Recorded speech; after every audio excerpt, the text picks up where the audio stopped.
I had the withdrawal form printed out and sitting in my bag. I had already researched nannies and interviewed 3 candidates. I had made the decision. I was pulling my son out of daycare and nothing was going to change my mind. Until everything changed. It started on a Monday morning 3 months earlier. I dropped off my son Lucas at Sunshine Valley Daycare, just like I did every weekday morning. He was 2.5, bright-eyed and full of energy, obsessed with trucks and dinosaurs and anything that made noise. The drop-off had been rough lately. He cried when I left, clinging to my legs, begging me to stay. The teachers assured me this was normal, that he calmed down within 5 minutes of my departure. But it broke my heart every single time. That particular Monday, as I was walking to my car after peeling Lucas off my body while he screamed, I saw another mother doing the same thing. Her daughter was wailing, reaching for her, and the mother had tears streaming down her face too. We made eye contact in the parking lot, 2 strangers united in this horrible guilt of leaving our crying children. She gave me a weak smile, and I nodded back, and we both got in our cars and drove to our jobs, carrying that weight with us. If you've ever questioned whether you're doing the right thing by working and using daycare, you know exactly how this feels. Please share your experience in the comments below. It helps to know we're not alone in this struggle. And if this is your first time here, please subscribe to help support this channel. Your support truly matters. The guilt ate at me all day. I checked my phone constantly, half expecting a call from the daycare saying Lucas was inconsolable, that I needed to come get him. But the call never came. At pickup time, I rushed there, anxious to see him. And when I walked into his classroom, he was playing with blocks, perfectly content, barely looking up when I arrived. Over the next few weeks, the pattern continued. Terrible drop-offs, tearful goodbyes, and then apparently happy days according to his teachers. But something felt off.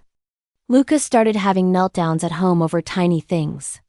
If his toast broke, he would scream for 20 minutes. If his favorite cup was in the dishwasher, complete breakdown. He became clingy and anxious, following me from room to room, panicking if I even went to the bathroom alone. I read articles about separation anxiety. I talked to my pediatrician, who said this was developmentally normal. I tried all the recommended strategies. Special goodbye rituals. Transition objects. Earlier bedtimes. More one-on-one time. Nothing helped. Then came the incident that almost made me pull him out entirely. I got a call at work from the daycare director, Mrs. Chen. Lucas had bitten another child. My sweet, gentle boy had bitten someone hard enough to leave a mark. I was horrified. I left work immediately and drove to the daycare, my mind racing. What was happening to my son? Was daycare turning him aggressive? Was he being bullied? Was this environment damaging him? When I arrived, Mrs. Chen sat me down in her office. She explained that Lucas and another boy, Tyler, had both reached for the same toy truck. Tyler had grabbed it first, and Lucas had bitten his arm. The bite hadn't broken skin, but it was definitely not acceptable behavior. They had separated Lucas immediately, talked to him about using words instead of teeth, and called me as protocol required. I asked to see Lucas. When they brought him to the office, his face was red and blotchy from crying. He climbed into my lap and buried his face in my neck. I could feel his little body trembling. I held him while Mrs. Chen explained their behavior policy, their expectations, and the consequences if biting happened again. On the drive home, I asked Lucas why he bit Tyler. He couldn't really explain it. He just kept saying, "My truck." I wanted my truck. I tried to talk to him about using words, about how biting hurts people, but he was too young to really grasp it. He just kept crying and saying he was sorry. That night, after Lucas went to bed, I sat at the kitchen table with my husband Marcus and said the words I'd been thinking for weeks. I want to pull him out of daycare. Marcus looked at me, surprised. Because of the biting incident. Because of everything. The crying at drop-off. The meltdowns at home. And now this. He's not himself. Daycare is changing him. And not in a good way. Marcus was quiet for a moment. What would we do? We both work full-time. We can't afford for one of us to quit. We could hire a nanny. Or maybe I could work part-time. Or work from home more. I don't know, but we'll figure it out. I just know I can't keep doing this. I can't keep leaving him somewhere that's making him so unhappy. We stayed up late that night, running numbers, looking at our budget, researching options. It would be tight financially, but we could make it work. The relief I felt after making that decision was enormous. I didn't have to feel guilty anymore. I didn't have to leave my crying child. I could keep him safe at home where he belonged. I started interviewing nannies the next day. I found a nice woman named Sandra who had great references and experience with toddlers. We were going to start the transition the following Monday. I had 1 week left of taking Lucas to daycare, and then we would be done. But then something unexpected happened. It was Thursday afternoon, and I arrived for pickup a few minutes early. Instead of going straight to Lucas's classroom like I usually did, I stopped by the bathroom first. When I came out, I could see into the classroom through the observation window in the door. And what I saw stopped me in my tracks. Lucas was sitting at a small table with 3 other children. They were doing some kind of art project with finger paints. Lucas's teacher, Miss Rachel, was sitting with them, laughing and talking. And Lucas was laughing too. Really laughing. His whole face lit up with joy. He was showing another little boy, Tyler. The same Tyler he had bitten. His painting. Tyler was pointing at it and saying something, and Lucas was nodding enthusiastically. I stood there watching, frozen. This was my son, happy, engaged, social, playing nicely with the child he had bitten just a few days earlier. This wasn't the miserable, traumatized child I had imagined. This was a happy kid having fun with his friends. Miss Rachel noticed me up the window and waved me in. The moment Lucas saw me, his expression changed. Not to happiness at seeing me, but to something else. Anxiety, maybe, or guilt. He quickly looked away, back at his painting. I walked in, confused by what I had just witnessed and by his reaction to seeing me. Miss Rachel came over with a warm smile. "Hi, Mrs. Thompson. Lucas had such a great day today. He and Tyler had become good buddies. They've been playing together all week." I looked at the 2 boys, now smearing paint on paper side by side, chattering away in their toddler language. "Really? After the biting incident?" Miss Rachel nodded. "Oh yes, actually I wanted to talk to you about that. Do you have a few minutes?" I agreed, and she asked one of the assistant teachers to supervise while we stepped into the hallway. My heart started racing. Was there another problem? Had Lucas bitten someone else? But Miss Rachel's expression was kind, not concerned. "Mrs. Thompson, I've been teaching toddlers for 12 years, and I want to share something with you that I've observed with Lucas. He's a wonderful, sweet, sensitive child. But I think the transitions are really hard for him." "The transitions?" I asked. "The shift from home to school in the morning, and from school to home in the evening. I have noticed that Lucas gets very anxious right before drop-off and right before pickup. But during the actual day, when he's settled into our routine, he's happy and engaged. The biting incident happened right after morning drop-off, during that transition time when he was still regulating his emotions. I thought about that. About how he always seemed fine when I picked him up until the moment he saw me. About how the meltdowns at home always happened in the evenings and mornings, the time surrounding daycare. I think," Miss Rachel continued gently, "that Lucas might be picking up on your anxiety about leaving him. Toddlers are incredibly perceptive. They feel what we feel. And if you're feeling guilty or worried when you drop him off, he feels that too, and it makes him feel like there's something to be worried about." Her words hit me like a truck. Was I the problem? Was my guilt and anxiety making his anxiety worse? Was I creating the very situation I was trying to protect him from? "I'm not trying to make you feel bad," Miss Rachel added quickly, seeing my expression. "This is so common with parents, especially working parents. You love your son, and it's hard to leave him." "That's beautiful, but I want you to know that he really is okay here. He has friends, he's learning, he's happy. And I think if you could find a way to feel more confident about that, it might help him feel more confident too." I felt tears welling up. "I was going to pull him out," I admitted. "I have a nanny lined up." Next week was supposed to be his last week here. Miss Rachel looked surprised but not judgmental. Can I ask why? I explained everything. The crying, the meltdowns, the biting, the guilt. All of it. She listened without interrupting, nodding with understanding.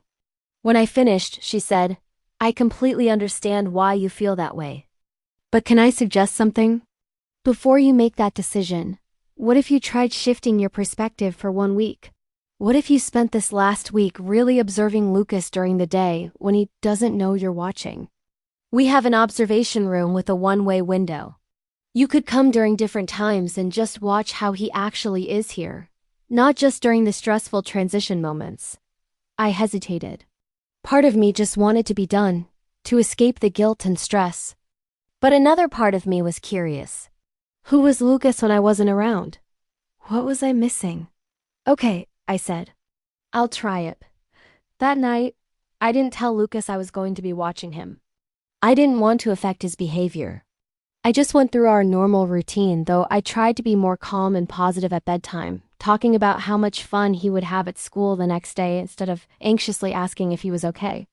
The next morning, Friday, I took a personal day from work. I dropped Lucas off at daycare with a big smile, told him I loved him and couldn't wait to hear about his day, and gave him one quick kiss before cheerfully walking away. It was one of the hardest things I'd ever done, forcing that cheerfulness when I felt so conflicted inside. But I didn't actually leave. I went around to the side entrance where Miss Rachel was waiting for me. She led me to a small observation room with a large window that looked into Lucas's classroom. From this side, it looked like a window. From their side, it looked like a mirror. Lucas couldn't see me, but I could see everything. For the first 15 minutes, Lucas cried. He sat in the book corner, hugging his stuffed dog that he brought from home, tears running down his face. It broke my heart to watch and not be able to comfort him. But I forced myself to keep watching.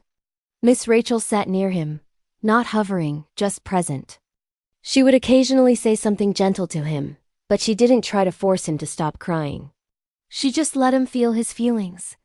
And gradually, slowly, the crying stopped. Lucas wiped his face with his hands. He looked around the room at the other kids playing. And then, tentatively, he stood up and walked over to where Tyler was building with blocks. Tyler looked up and smiled. Hi, Lucas. Want to build with me? Lucas nodded and sat down. Within minutes, they were both absorbed in building a tower together, chattering about what they were making. The stuffed dog lay forgotten in the book corner. Lucas was completely engaged and happy. I watched him for another hour. He transitioned smoothly from blocks to circle time, where he sat and listened to a story, raising his hand to answer questions. Then they did a music activity where the kids danced with scarves, and Lucas was spinning and laughing, clearly having a blast. During snack time, he sat with Tyler and 2 other kids, talking with his mouth full, making them all laugh with some silly face he was making. This was not a traumatized child. This was not a child who hated daycare. This was a happy, social, thriving little boy. And I had almost taken him away from this because I couldn't see past the difficult transitions. I left before pickup time, my mind reeling. I came back on Monday and Tuesday, watching him at different times of the day. Every time, the same pattern. Rough start, but then complete engagement and happiness. Playing with friends. Learning new things. Becoming more independent and confident. On Tuesday, I watched him during an interaction that completely changed my perspective. Another child, a little girl named Sophia, fell and scraped her knee on the playground. She was crying hard. Lucas went right over to her and patted her back. It's okay, Sophia. You're okay. Do you need a Band-Aid? Then he went and got Miss Rachel, tugging on her hand and saying, Sophia hurt? She needs help. My son, my sweet sensitive boy, was showing empathy and problem solving. He was learning how to be a good friend, how to help others, how to navigate social situations. These were skills he couldn't learn at home with just me and Marcus. He needed this. He needed his peers and his teachers and these experiences. That evening, I called Sandra the nanny and explained that we had decided not to make a change after all. She was gracious and understanding. Then I sat down with Marcus and told him everything I had observed. So, we're keeping him in daycare? Marcus asked. Yes, I said firmly. But I'm changing my approach. I'm going to work on my own anxiety about it. Because Miss Rachel was right. He's feeding off my stress. If I can be confident and positive about daycare, it will help him be confident and positive too. I started seeing a therapist to work through my guilt about being a working mother. I read books about working parent guilt and letting go of perfectionism. I practiced refraining my thoughts. Instead of, I'm a bad mother for leaving him, I would think, instead of, I'm a bad mother for leaving him, I would think, I'm a good mother for providing him opportunities to grow and learn. The next few weeks, I focused on making drop-offs calm and confident. I would walk in with a smile, help Lucas put his stuff in his cubby, give him one hug and kiss, and tell him to have a great day. Then I would leave without lingering, without the anxious backward glances, without the knot of guilt in my stomach. It was hard at first. It felt fake. But I kept doing it. And slowly, Lucas started to change too. The crying at drop-off decreased. Some mornings, he barely even hugged me goodbye, too excited to get to his friends. The meltdowns at home became less frequent. He started talking about his friends at daycare, telling me stories about what they did, asking if Tyler could come over for a playdate. One morning, about 6 weeks after I had almost withdrawn him, I dropped Lucas off and he ran straight to the art table where Miss Rachel was setting up a painting activity. He didn't even say goodbye to me. I stood there for a moment, feeling a strange mix of pride and sadness. My baby didn't need me the way he used to. Miss Rachel looked up and caught my eye. She smiled and gave me a thumbs up. I smiled back, feeling tears in my eyes, but this time they were good tears. Happy tears. Because my son was thriving. He was growing up. And I had almost stopped that growth because of my own fears and guilt. About 3 months later, Lucas's class had a little graduation ceremony as they moved up to the next age group. We sat in tiny chairs and watched as each child received a certificate, and Miss Rachel said something special about them. When it was Lucas's turn, she said, "Lucas is one of the kindest friends in our class. He always notices when someone needs help, and he's always ready to share and include others. We're so proud of the confident, caring person he's becoming." I looked at my son, standing up there so proud with his certificate, and I thought about the decision I had almost made. I had almost pulled him out of this environment because I was scared, because I felt guilty, because the transitions were hard. But if I had done that, I would have robbed him of this growth, these friendships, these experiences that were shaping who he was becoming. After the ceremony, I pulled Miss Rachel aside and thanked her for that conversation we had months ago, for encouraging me to observe before deciding, for helping me see what I was missing. She smiled warmly. "I'm so glad you took the time to really see him here." So many parents make decisions based on the drop-off and pick-up moments, which are genuinely the hardest parts of the day for kids. But those moments aren't the whole story. What happens in between is where the real magic happens. That conversation changed how I thought about parenting in general, not just about daycare. I realized I had been so focused on protecting Lucas from any discomfort, any struggle, any hard moment, that I was potentially holding him back from growth. Kids need challenges. They need to learn how to handle difficult emotions. They need to figure out how to navigate conflict with peers. They need opportunities to be independent and make choices and discover who they are apart from their parents. I couldn't give him all of that at home, no matter how much I loved him. He needed the world beyond our front door. He needed teachers who weren't his mother. He needed friends who challenged him and played with him and sometimes fought with him. He needed routine and structure and experiences that stretched him. And yes, sometimes that would be hard. Sometimes he would cry at drop-off. Sometimes there would be incidents and conflicts and struggles, but that was okay. That was part of growing up. And my job wasn't to prevent all of that. My job was to support him through it, to trust the teachers and the process, and to believe in his resilience. Lucas is 4 now, thriving in preschool at the same daycare. He has a whole crew of friends who he adores. He talks constantly about Miss Maria, his current teacher, and all the things they're learning. He's reading simple words. He's doing basic math.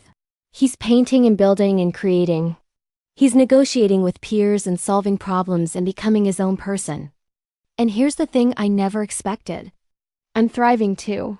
Working doesn't feel like a guilty compromise anymore. It feels like part of a balanced life where I get to be both a mother and a professional, where I get to model for my son that adults have passions and purposes beyond parenting. When I pick him up each day, I'm excited to see him, genuinely eager to hear about his day. And he's excited to see me too, full of stories and energy. The mornings are smooth now. Most days, Lucas runs into his classroom without even looking back. Sometimes that still makes my heart ache a little. But mostly it makes me proud, because he's confident, he's secure. He knows I'll be back. He knows he's loved. And he knows he has a whole world to explore while I'm gone. I think about that withdrawal form I had printed out, sitting in my bag, ready to be signed. I think about how close I came to making a decision based on fear instead of facts, based on my anxiety instead of his actual experience.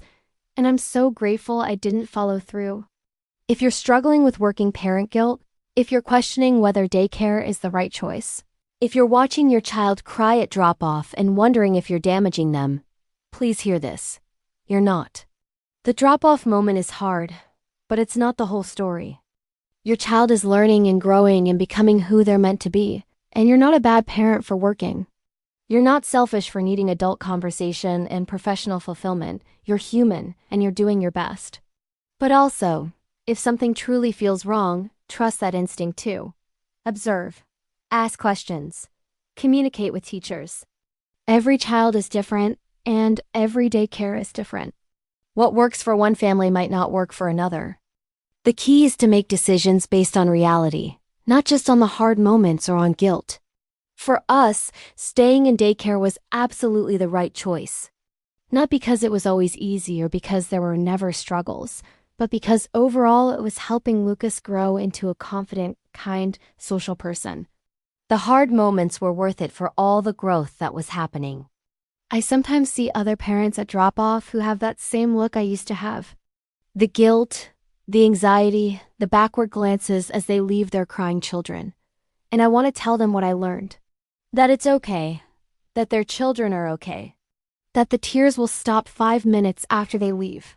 That their kids are having fun and learning and making friends. That being a working parent doesn't make you a bad parent. But I also remember that I couldn't hear that when I was in the thick of it. Sometimes we have to figure it out ourselves. Sometimes we have to watch and observe and work through our own feelings before we can see clearly. If you made it through this whole story, thank you for being here. If any of this resonated with you, please share it with another parent who might be struggling with these same questions. Tag a working mom or dad who needs to hear that they're doing a good job, that their kids are okay, that choosing daycare doesn't make them a bad parent. And please subscribe to this channel if you haven't already. Sharing these real, honest stories about the struggles of parenting helps all of us feel less alone. We're all just doing our best, figuring it out as we go, making imperfect decisions with incomplete information. And that's okay. Our kids don't need perfect parents. They just need parents who love them, who keep showing up, who keep trying. I almost made the wrong decision for my son because I was so focused on protecting him from discomfort that I couldn't see how much he was benefiting from the very thing that made me uncomfortable. But I'm so glad I paused. I'm so glad I took the time to really see him, to observe his full experience, not just the hard parts. That withdrawal form is still somewhere in a drawer in my desk. I keep it as a reminder. A reminder that things aren't always what they seem. A reminder that hard transitions don't mean wrong choices. A reminder that sometimes the best thing we can do for our children is trust them to handle challenges we wish we could protect them from. I almost took my son out of daycare. I'm so glad I didn't.